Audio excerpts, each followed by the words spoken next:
একুশে নিভে গেল কন্টেন্ট ক্রিয়েটর দীপের প্রদীপ। সিলেটে চলছে শোকের ছায়া। আসসালামু আলাইকুম, বাংলা খবর 24-এ স্বাগতম। আমি লিটন বিন ইসলাম। একুশে নিভে গেল কন্টেন্ট ক্রিয়েটর দীপের প্রদীপ। সিলেটে চলছে শোকের ছায়া। ভিডিও চিত্রে দেখুন বিস্তারিত।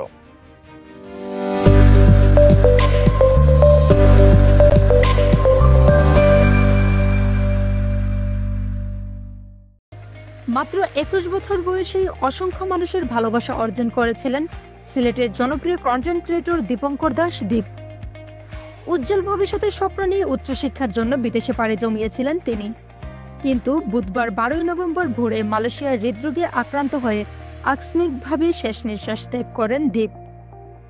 দীপের অকাল মৃত্যুতে বন্ধু, স্বজন ও সমগ্র সিলেট শহর শোকাহত। ফেসবুক সহ সামাজিক যোগাযোগ মাধ্যমে তার ছবি ও স্মৃতিচারণে চলছে হাহাকার।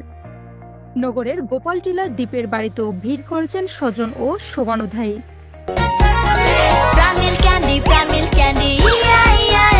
এমনই বুদ্ধিমান দুষ্টু গরুর দুধ থেকে তৈরি হয় প্রাণ মিল্ক ক্যান্ডি, দুষ্টু গরুর মিষ্টি ক্যান্ডি। দ্বীপের মা হারানো সন্তানের জন্য বেদনায় ভেসে আছেন।